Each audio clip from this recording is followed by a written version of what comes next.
우크라이나 전쟁이 발발한 지 1년 2개월이 되었습니다. 이 전쟁을 보면서 사람들이 힘없는 평화는 평화를 유지할 수 없다는 말을 하였습니다. 아무리 평화를 외치지만 그것을 유지할 힘이 없는 자들은 힘 있는 자들에 의해서 짓밟히고 만다는 그런 논리였습니다. 이런 논리들 때문에 많은 나라들이 국방비 예산을 증가시켰고 우리나라 역시도 또한 국방 예산을 늘리는 데 힘을 모았습니다. 세상에서 말하는 평화의 한계는 분명합니다. 그것을 자신의 힘으로 지키지 않는 한 계속해서 평화를 누릴 수 있는 환경이나 사람은 없습니다. 우리의 짧은 역사가 그것들을 분명하게 말을 해줍니다. 일제와 6.25 전쟁을 겪으면서 힘없는 우리에게 평화를 가질 수 있었는지, 그것은 결코 어느 누구도 평화를 가져다 주지 못하였다는 그런 분명한 증거들을 가지고 있습니다. 지상의 이 평화는 내가 지키든지 힘 있는 누가 나를 지켜주든지 해야만 유지할 수 있는 평화입니다. 전쟁과 고통에 찌들어 있는 이 세상에 그런데 하나님은 평화의 왕을 우리에게 보내어 주십니다. 그 평화의 왕은 겸손하여서 나귀 새끼를 탔다라고 오늘 9절에서 말씀하고 있습니다. 그는 공의로 구원을 베풀기 위하여 오시는 메시아이십니다. 그런데 이 말씀대로 우리 주 예수 그리스도께서 예루살렘에 오실 때 나귀 새끼를 타셨습니다. 이스라엘의 왕을 기대하는 사람들은 나귀 새끼를 타신 예수님을 환대하였고 드디어 이 땅에 평화가 도래하였구나 하며 즐거워하였습니다. 평화의 왕이 예루살렘에 오셨을 때 이 스가랴의 말씀을 기억하고 있는 사람들은 과연 하나님께서 이제야 우리의 소망을 이루어 주시는구나 라고 생각을 했을 것입니다. 스가랴에서 말씀하는 평화의 왕은 대적을 무찌릅니다. 그리고 원수들을 정복하여 그 나라에 평화를 안겨다 주는 그런 정치적인 성격을 다분히 띠고 있었습니다.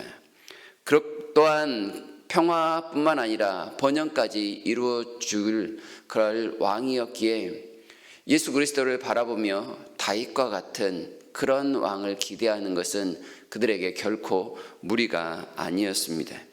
13절에서부터 15절까지 나타나는 이 모습은 바로 싸우는 여호와, 정복하는 메시아에 대한 구체적인 표현들입니다.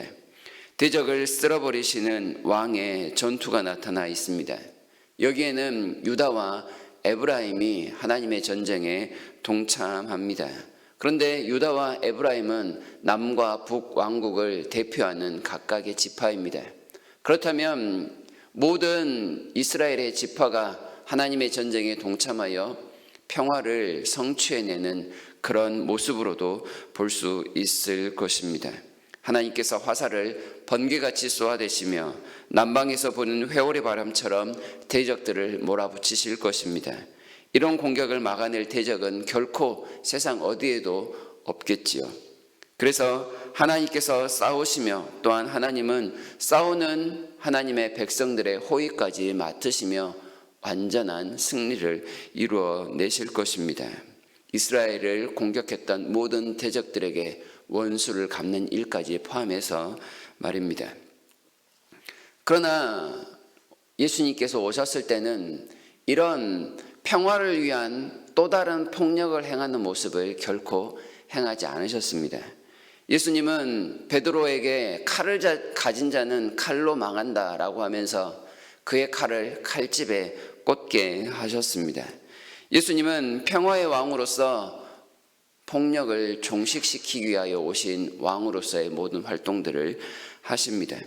도살장에 끌려가는 양처럼 아무런 말도 없이 저항도 없이 폭력을 당하셨습니다. 폭력은 또 다른 폭력을 낳기 마련입니다. 아무리 평화를 유지한다는 목적이라 할지라도 폭력은 폭력일 뿐입니다. 그리하여 주님은 폭력이 아닌 평화로서 온전한 평화를 선물하는 방법을 택하십니다. 그 방법은 바로 언약의 피로 소개되어 있습니다. 평화를 위해서 폭력의 희생제물이 되는 방법이었습니다. 폭력을 종식시키고 참 평화를 위해서 희생이 필요하였는데 그 희생양을 직접 자기가 맡기로 결정하신 것입니다. 폭력을 저지르지 않았지만 그리하여 폭도들과 함께 강도들과 함께 모든 재판과 죽음까지 당하시는 모습을 감당하셨습니다. 자신의 몸으로 폭력을 동반한 죄의 사슬을 끊으셨습니다. 자신의 피로 폭력에 물든 이들에게 하늘로부터 내려오는 평화를 선물하시기 위함이셨습니다. 예수님께서 폭력에 물든 이들을 위하여 자신의 몸을 온전히 내어주실 수 있었던 것은 그가 겸손하셨기 때문이라고 설명을 합니다. 하나님의 지위를 내버리고 사람이 되셨습니다. 또한 천사보다 잠깐 못한 모습으로 하나님의 저주를 몸으로 받아내셨습니다. 그리하여 죄로 인하여 포로에 갇힌 자들에게 참된 평화를, 죄 가운데 있지만 메시아를 통한 구원을 꿈꾸는 자들에게 참된 안식을 선물하여 주셨습니다. 세상에서 만들어내고 성취하는 평화가 아니라 하늘 아버지로부터 내려오는 하늘의 평화 그 자체를 주셨습니다. 요한복음 14장 27절에서 평안을 너희에게 끼치노니 곧 나의 평안을 너희에게 주노라. 내가 너희에게 주는 것은 세상이 주는 것과 같지 아니하니라. 너희는 마음에 근심하지도 말고 두려워하지도 말라는 말씀을 하셨습니다.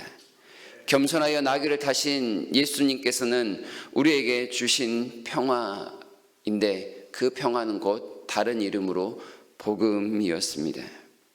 복음이 곧 이 세상을 평화로 물들게 합니다. 가장 강력한 여호와 하나님의 권능이 이 평화를 유지하며 이 평화를 계속해서 지켜나가게 하십니다. 전능하신 왕, 용사이신 하나님의 권능을 통해 각자의 평화를 영원까지 보장하여 가십니다.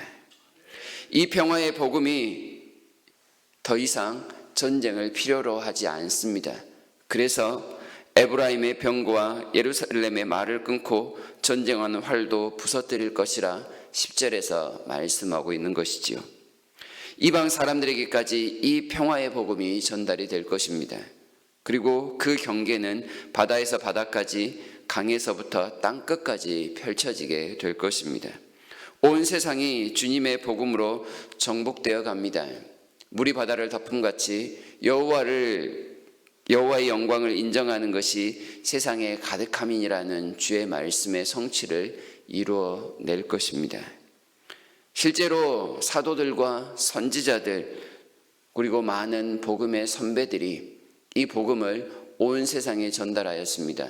그리고 그 복음이 전달되는 곳에 수많은 사람들이 참된 평화의 선물을 받아 누렸습니다. 전쟁과 기근과 가난과 핍박에 시달리던 사람들이 세상에서 경험할 수 없었던 하늘로부터 내리는 평안에 감사하며 그 은혜로 자유함을 누리게 되었습니다. 세상에서는 환난을 당할지 모르나 이미 세상을 이기신 예수 그리스도를 통하여 참된 구원의 평화를 누리게 되었습니다. 그리고 이 평화는 지금 이 순간에도 현재 진행형입니다. 하늘 소망을 통해 현실을 이기며 손으로 악을 이기는 데까지 나아가게 만드는 놀라운 평화의 능력입니다. 복음의 능력이며 참된 평화가 주는 위력입니다.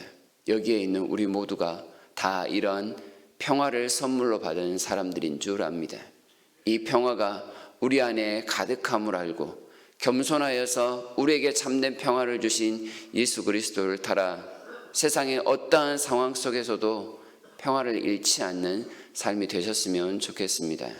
몸이 아프든 경제적인 어려움이 있건 세상에 풀기 어려운 문제가 있건 간에 하늘로부터 내리는 이 참된 평화의 능력을 통해서 평화를 만끽하시고 그 평화를 선물하시고 더 나아가 평화로 이 땅을 정복해 가는 일에 앞장서는 주인공들이 되시기를 진심으로 바랍니다.